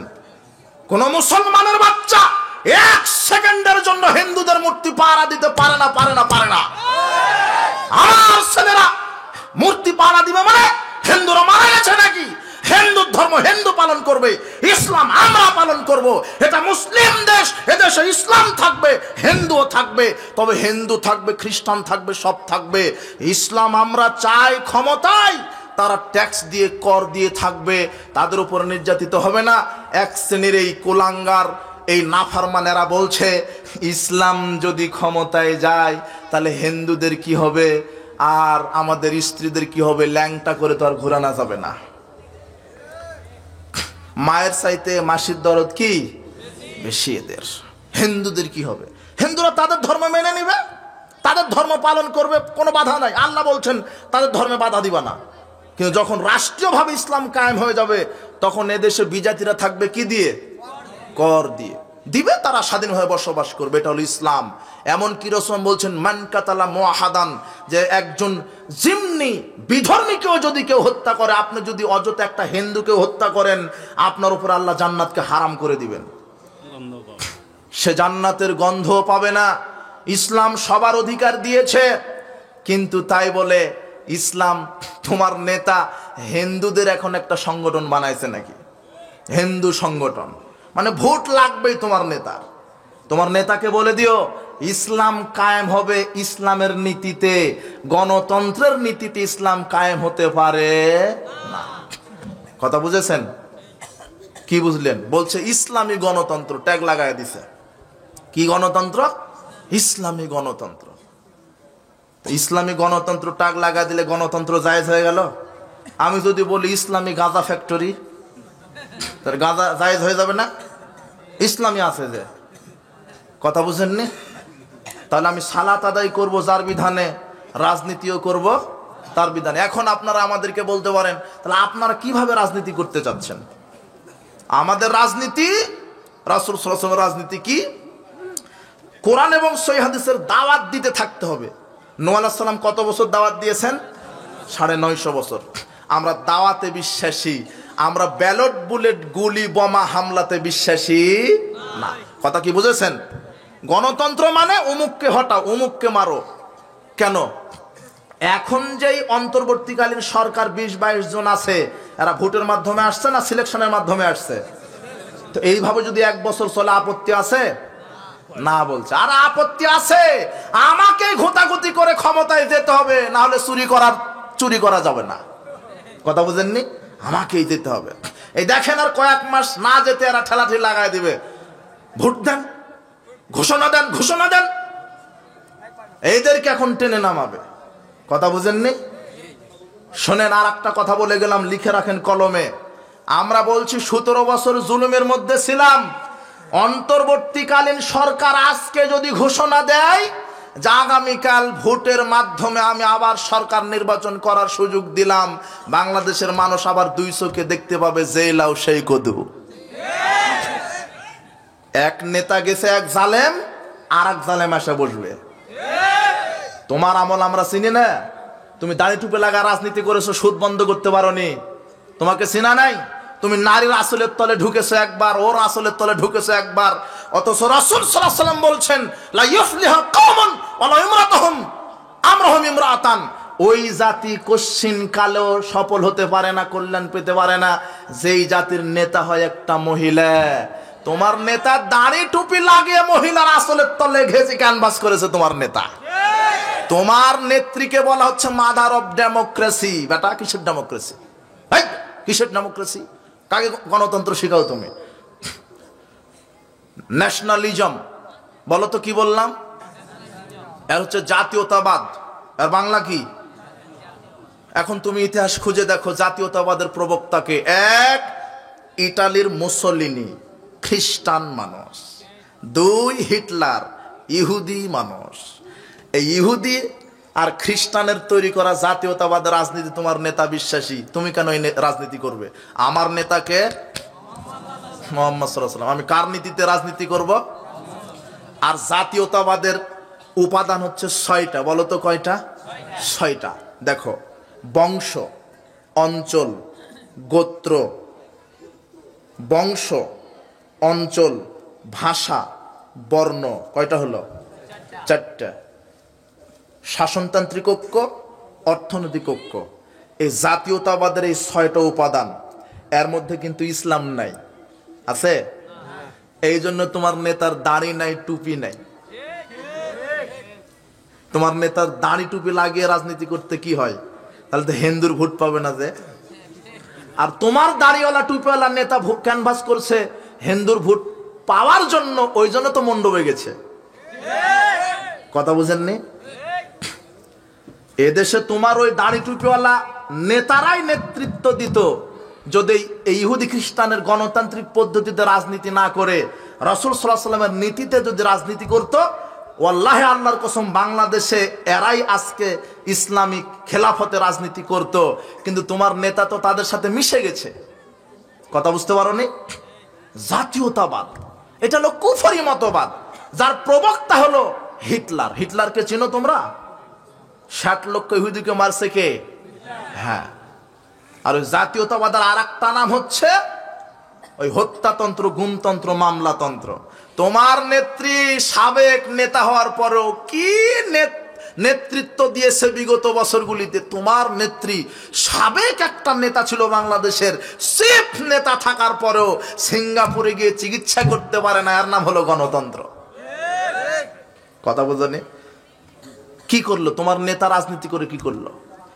এত বছর রাজনীতি করে কি করলো? বাংলাদেশের সুদ বন্ধ করতে পেরেছে? মাদক বন্ধ করতে পেরেছে? চোরা কারবানি বন্ধ করতে পেরেছে? না, পারবে না। এই গণতন্ত্রটাই তো কুফরি মতবাদ। এখানে সব সমান। আমরা রাজনীতি করব, আমরা ইসলামী রাষ্ট্র চাই। কার তরিকায়? নবীর তরিকায়। কার তরিকায়? নবীর তরিকাটা কি? দাওয়াত দিতে হবে, কোরআন এবং সহিহ হাদিসের দাওয়াত দিতে হবে। বাংলাদেশের 20 কোটি মানুষকে বোঝাতে হবে যে সালাত আদায় করব যার বিধানে, রাজনীতিও করব। বাংলাদেশের 20 কোটি মানুষ যদি এই কথাটা বোঝে, কোন কথা বলেন?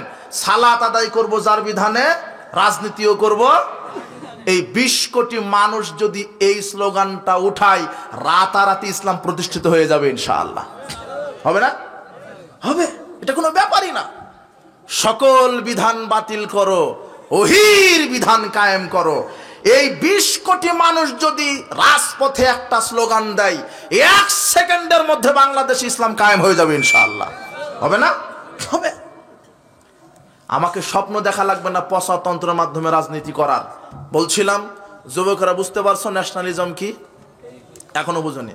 Nationalism is the desire by group of people who share the same race, culture, etc. to form an independent country. এটা ন্যাশনালিজমের সংজ্ঞা। মানে এই জাতীয়তাবাদের আকীদাই হচ্ছে ওই যে বললাম না, বংশ। আমি যেই বংশের, শুধু সেই বংশের লোককে আমি ভালোবাসবো। আমার যেই বর্ণ, সাদা বর্ণ, আমি সাদা বর্ণের লোককে ভালোবাসবো। আমার যেই ভাষা বাংলা, আমি শুধু বাংলা ভাষাকে ভালোবাসবো। আমার দেশের হিন্দুকে আমি ভালোবাসবো, অন্য দেশের মুসলিমকে আমি ভালোবাসবো না। এটাই হলো জাতীয়তাবাদ। এটা একটা সংকীর্ণ মতবাদ। এই মতবাদের সাথে ইসলামের কোনো সম্পর্ক নাই। এগুলো তোমাকে বলবে না তোমার বক্তা। কথা বুঝেছেন? এই জাতীয়তাবাদ, ন্যাশনালিজম, ডেমোক্রেসি, এক কথাই, সোজা কথা শোনেন, আমরা জাতিতে কি? তাই বলেন, সবাই বলেন, আমরা জাতিতে কি? রাজনীতি করব কার নীতিতে? এদেশের অধিকাংশ মানুষ ভণ্ড, প্রতারক, মুনাফিক। বলছো মুসলিম, আর রাজনীতি করছে হিটলারের তৈরি করাতে। হলো? এটা হলো? কথা বুঝেননি কথা? আর আমি মুসলিম, আমার নেতাকে মুহাম্মদ সাল্লাল্লাহু আলাইহি ওয়াসাল্লাম। তাহলে আমি কার তরিকায় রাজনীতি করব বলেন আপনারা? আমি রাজনীতি করছি কার তরিকায়? এই যে জাতীয়তাবাদ কার তরিকা? মুহাম্মাদের, তাই না? এই ন্যাশনালিজম কার তরিকা? এটা সেকুলারিজম কার তরিকা? জর্জ জেকব হলিওক, ব্রিটেনের 1832 সালে এই সেকুলারিজম উৎপাদন করেছে। মানে মানুষকে ধর্মহীন করবে। এরপরে কি? ডেমোক্রেসি কার? Nationalism, secularism, democracy. এরপরে আছে কমিউনিজম, সাম্যবাদ। কার্ল মার্কস ও তৈরি করছে এটা। তোমরা কিছু পড়বে কি করে? ওই নাস্তিকেরা শিক্ষা ব্যবস্থায় ঢুকায় দিয়েছিল শুধু নেতার গল্প, কিচ্ছা কাহিনী, আর শিখাই দিয়েছে যে নাচা লাগবে, গান গাওয়া লাগবে, আর ডিম ভাজা লাগবে, আর ভাত রান্না করা লাগবে। এটাই তো শিখাই দিয়েছিল। আজকে পাবনা ঈশ্বরদী কি ওটা পারমাণবিক বিদ্যুৎ কেন্দ্র আছে, জানো? তোমরা জানো? রূপপুর পারমাণবিক বিদ্যুৎ কেন্দ্র। ইঞ্জিনিয়ার কারা? রাশিয়া। পার্বতীপুর কয়লার খনি আছে, ইঞ্জিনিয়ার কারা?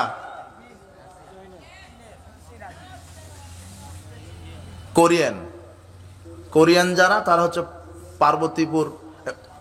পার্বতীপুর কয়লা খনির কি ইঞ্জিনিয়ার। এরপরে মেট্রো রেল তৈরি হলো, ইঞ্জিনিয়ার কারা ছিল? জাপান। পদ্মা সেতুর ইঞ্জিনিয়ার কারা ছিল?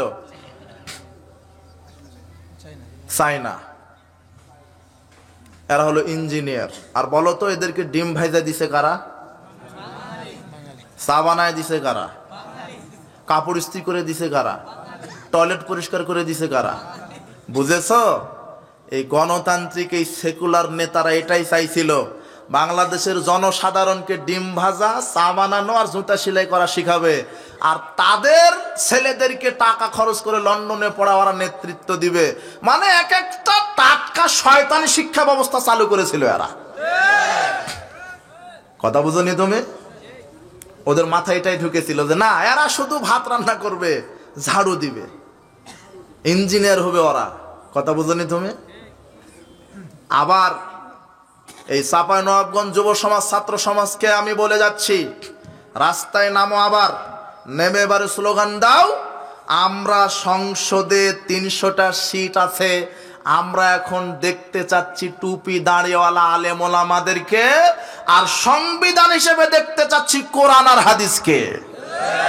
এই স্লোগানে মাঠে নামো, না হলে তোমরা এই যে সমন্বয়ক সেজেছো, দুদিন পরে তোমাদেরও পাছার চামড়া থাকবে না, বলে দিলাম।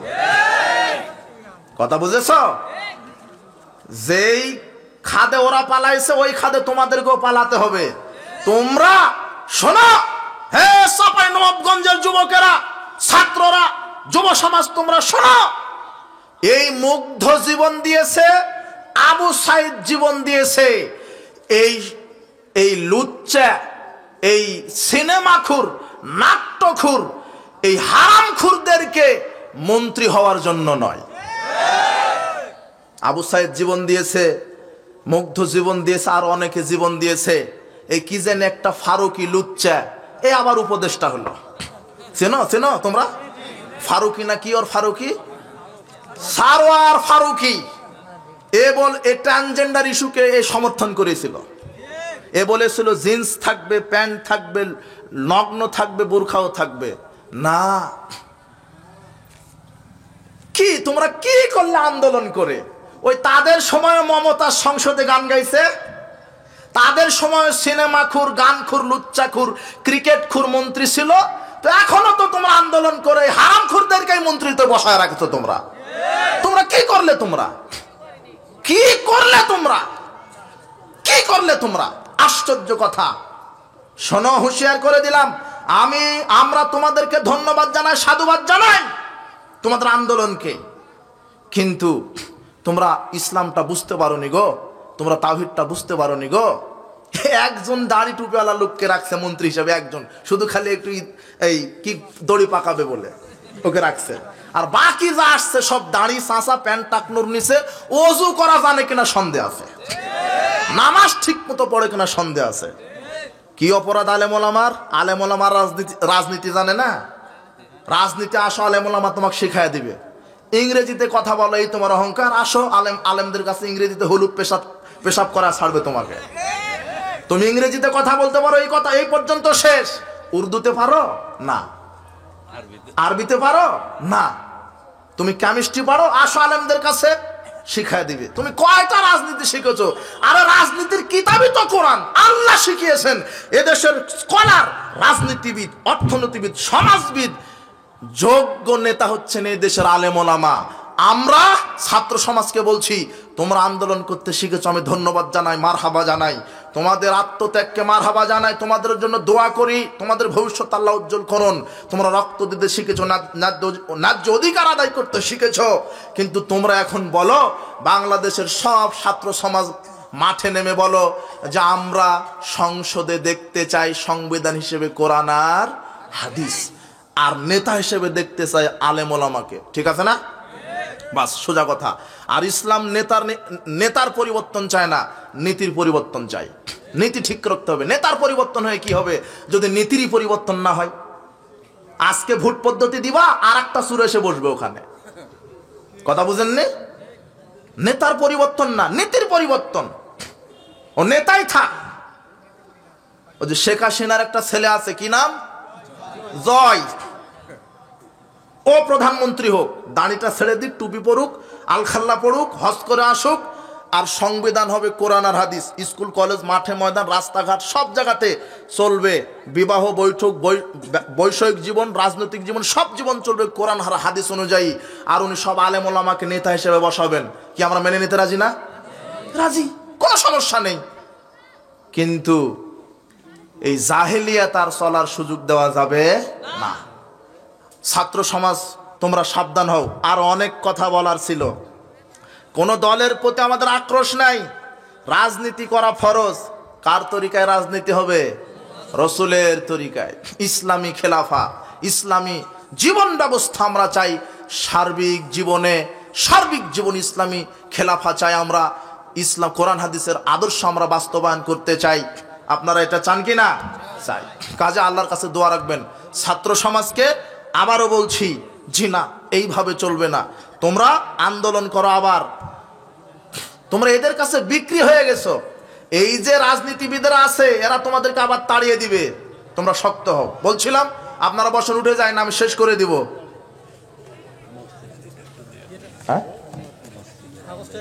হ্যাঁ, এই যে এখন একটু টাকা দিতে হবে, দান করা লাগবে। উঠে যাবেন নাকি? যার যা পকেটে আছে সাধ্য মতো দান করে যাবেন। আপনারা চাদর নিয়ে যান। আপনারা উঠেন না, বক্তব্যের সাথে মুনাফিকি করবেন না। যারা উঠে গেছে তারাও দিয়ে যাবেন মসজিদের জন্য, মসজিদের উন্নতি কল্পে। কথা বুঝেছেন? যে যা পারেন দিয়ে যান, আপনারা যে যা পারেন দিয়ে যান।